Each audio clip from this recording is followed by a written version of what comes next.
A machine gun can kill a great many people, but it cannot fire forever.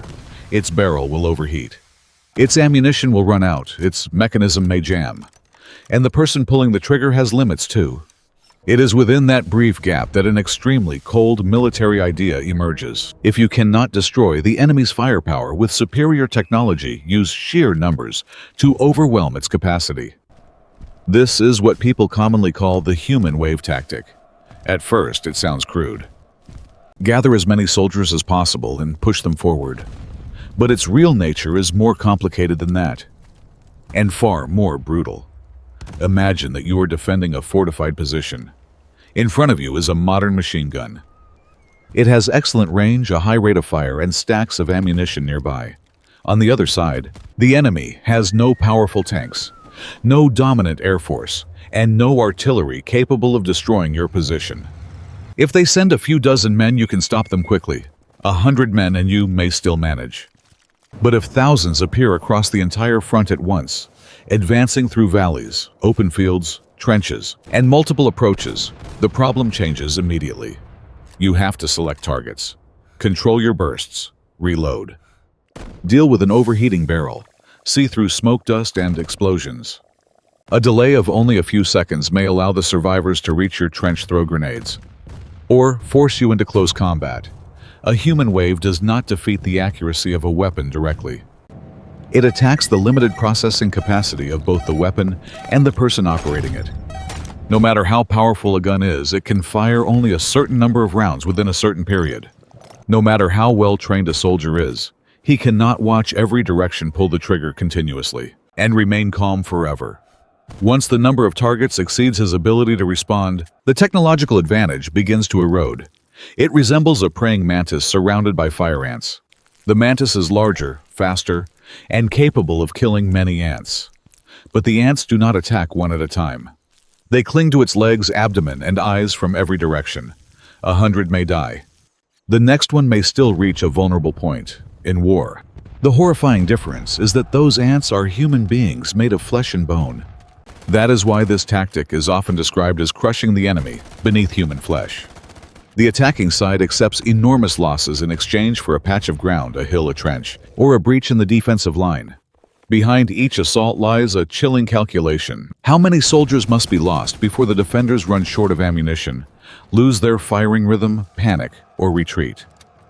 To an outsider, this may look insane, but for a heavily populated country with weak technology and too few tanks, aircraft, or heavy guns, it may be considered rational.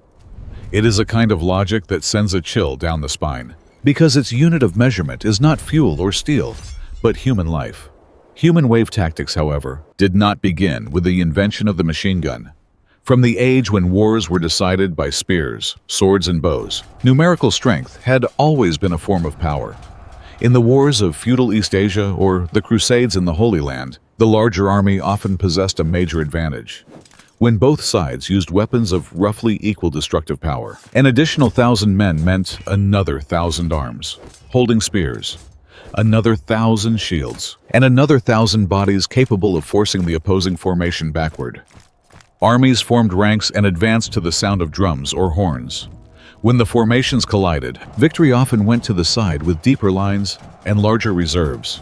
In that era, the human wave was almost indistinguishable from ordinary warfare, because the killing capacity of weapons was still limited by human strength and the short range of combat.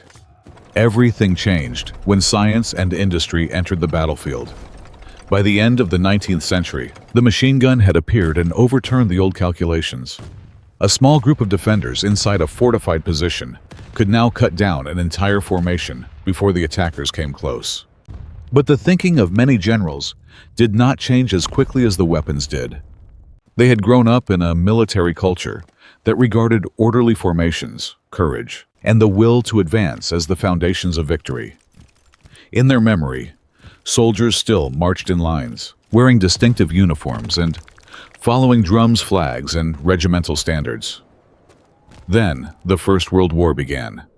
The battlefield was no longer a place where two armies met in an open field and settled the issue in one short engagement. It became a network of trenches, barbed wire, minefields, artillery batteries, and machine gun positions stretching for hundreds of kilometers. One of the most painful symbols of the collision between old thinking and modern firepower was the Battle of the Somme in 1916.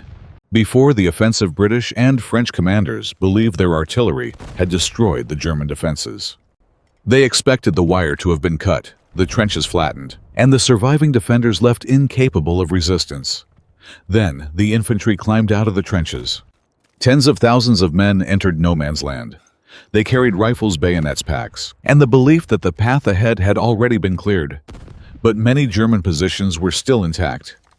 When the bombardment ended, German soldiers emerged from their deep shelters, returned to their machine guns, and waited for the formations approaching them. On the first day of the Somme, the British Army suffered roughly 60,000 casualties. Rank after rank moved into gunfire and fell in the mud, against the barbed wire and among the shell craters. It was a warning from a new age. Courage could not make bullets travel more slowly. A mass of men, concentrated into visible formations without cover, or supporting fire, merely became a larger target. After disasters like this, armies were forced to change. They developed dispersed formations covering fire. Assault teams' tanks improved artillery coordination, and eventually combined operations involving infantry armor, artillery, and aircraft. But not every country possessed the industrial capacity to manufacture thousands of tanks.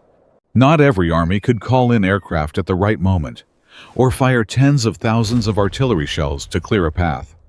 As a result, the idea of using manpower to compensate for technological weakness did not disappear. It simply changed its form. By the middle of the 20th century, the Korean War had become one of the conflicts most closely associated with the phrase human wave. When Chinese forces entered the war, they faced American troops with overwhelming advantages in artillery, aviation, motor vehicles, and logistics. If Chinese soldiers concentrated into dense formations during daylight, they would become ideal targets. Their actual method was therefore not as simple as thousands of men waving flags, shouting and charging directly into machine gun fire as movies often suggest. They divided their forces into smaller groups. They exploited mountains, ravines, darkness, and gaps in the defensive lines. Three-man teams could crawl forward, move along slopes, and approach enemy positions without using lights, while minimizing noise and avoiding the creation of one large target. Instead of one enormous wave that could easily be seen, they created countless smaller streams advancing from different directions. The goal was to get close. Once the distance had been reduced to only a few dozen meters, the American advantage in artillery and air power became harder to use. Dropping bombs or firing shells into the area risked hitting friendly troops.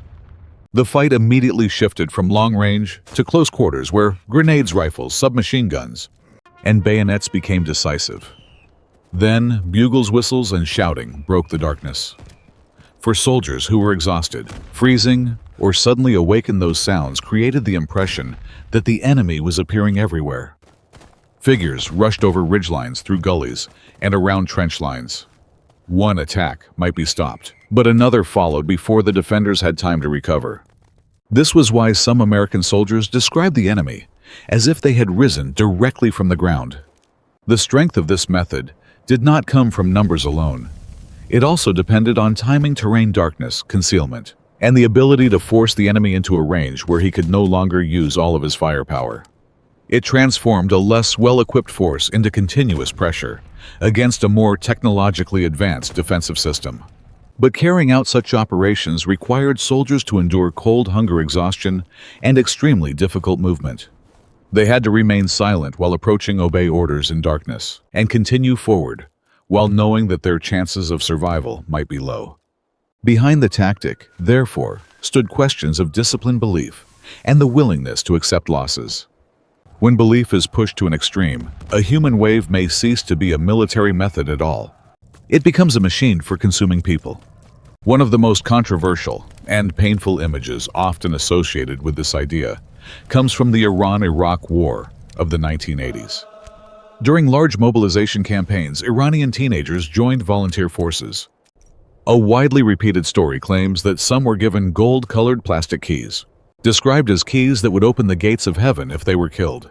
Whether viewed as propaganda, religious symbolism, or psychological motivation, The image still reveals the horror of placing adolescent lives inside a military calculation.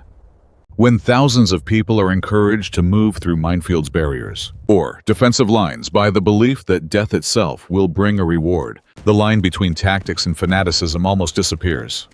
But if an army attempted to repeat such an approach today against a modern opponent, the outcome could be even more catastrophic. The first reason is surveillance. In the past, a large force might hide inside a forest, behind mountains, beneath trench systems, or under cover of darkness. If secrecy could be maintained until the final moment, surprise was still possible. Today, concentrating tens of thousands of people in one area is extremely difficult to conceal.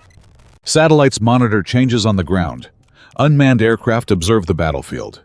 Infrared cameras detect sources of heat, the appearance of a convoy, the expansion of a camp, or the simultaneous movement of several units may be noticed before an attack even begins. The most important element of a human wave surprise is therefore seriously weakened. The second reason is area firepower. The machine gun was once the nightmare of concentrated infantry. But the modern battlefield also contains rocket artillery, cluster munitions, missiles carrying multiple submunitions, and thermobaric weapons. These weapons do not need to engage one soldier at a time. They strike entire areas.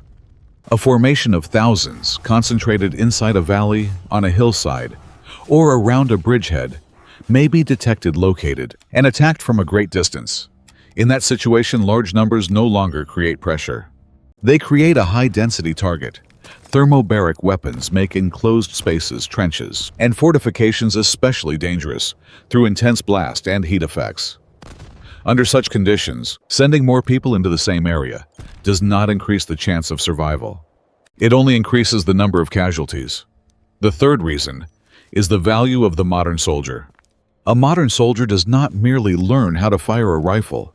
He may also need to operate communication systems, navigation equipment, optical devices, drones, and electronic tools while coordinating with other units. The cost of training him is therefore enormous. Losing 1,000 soldiers does not simply mean losing 1,000 rifles. It means losing experienced technical skill, operational knowledge, and the long-term strength of the army. For that reason, instead of sending 1,000 people to capture a hill, many armed forces would use an unmanned aircraft to locate the target, and then employ a precision weapon against a command post, ammunition depot, or key defensive position. A drone can enter a dangerous area in place of a person. A guided munition can strike a bunker without forcing an entire company to cross open ground. Modern warfare has therefore become increasingly shaped by information sensors, algorithms, command systems, and computer chips. Physical strength and courage still matter, but they can no longer compensate for an overwhelming technological gap.